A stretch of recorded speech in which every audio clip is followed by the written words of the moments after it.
છીએ, પણ શું આપણે અહીં નાચવા ગાવા માટે ભેગા થયા છીએ? આ ધરતી સામે જુઓ, આ જંગલો, આ નદીઓ, આ કોઈ જમીનોના ટુકડા નથી, પણ આપણી માં છે. આપણી પૂજા કોઈ કાગળમાં નથી લખાઈ, પણ આ માટીના કણકણમાં બનાવેલી છે. સાચી વાત છે રાજમાતા. આપણી સંસ્કૃતિએ દુનિયાને શીખવ્યું છે કે પ્રકૃતિ પાસેથી એટલું જ લેવાય જેટલી આપણને જરૂર હોય, પણ આજે આપણા શાંત જંગલો પર લાલચુ લોકોની નજર પડી છે. વાહ વાહ, બહુ સરસ નાચગાન ચાલી રહ્યું છે.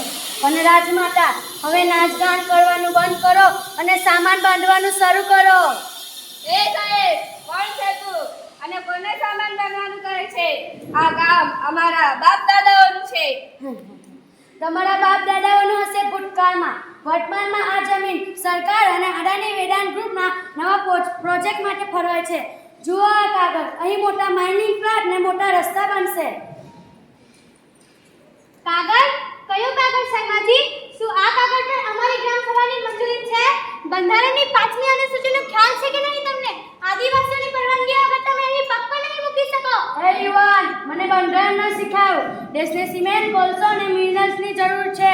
આ જ વિકાસ છે. મણિપુરમાં આદિવાસીઓના પહાડો અને ખીણોમાં તમે લોકોએ તેમની પરવાનગી વગર ગેરકાયદેસર ખનન શરૂ કરી દીધી. ત્યાંના આદિવાસી લોકોને બેઘર કરી દીધા. શું તેને વિકાસ કહેવાય?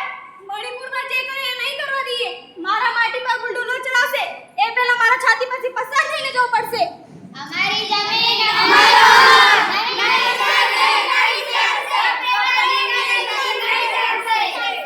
તમે લોકો કાયદો હાથમાં લઈ રહ્યા છો. તમને ખબર છે સામે કોણ છે? અદાણી અને વેદાંતા જેવા મોટો ગ્રુપો છે. સરકાર પણ અમારી સાથે છે. આ જ રીતે આપને ઉત્તર ભારત અરવલ્લીના પહાડો તોડી રહ્યા છે. પહાડોની વ્યાખ્યા બદલીને કાયદાકીય રસ્તા ચાલુ કરી દીધા છે. જો અરવલ્લી તૂટશે તો જ દેશ આગળ વધશે. અરવલ્લીના પહાડો કોઈ પથ્થરનો ઢગલો નથી. એ આખા ઉત્તર ભારતની રક્ષક દિવાલ છે. વેદાંતા અને અદાણીના ખિસ્સા ભરવા માટે તમે ડાયનામાઇટથી બોમ્બ ધડાકો કરીને તોડી રહ્યા છો, વૃક્ષો કાપી રહ્યા છો અને વન્યજીવોને મારી રહ્યા છો.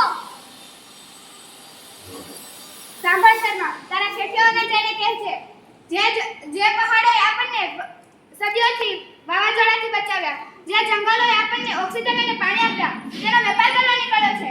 તમે પૈસા ખાઈ શકશો, પણ જ્યારે નદીઓ સુકાઈ જશે, જંગલો ધસી પડશે અને ત્યારે તમારા પૈસા શ્વાસ નહીં આપી શકે.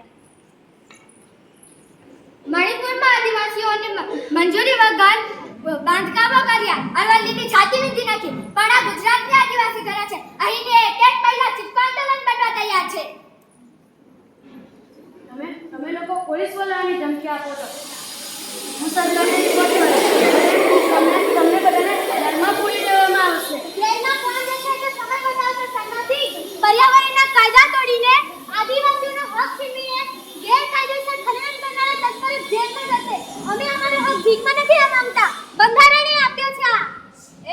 ભાગ અહીંથી. જો ફરી પૂરતા લઈને આવ્યો છે તો આ આદિવાસીના આકર્ષણને બળીને ભસ્મ કરી દેશે.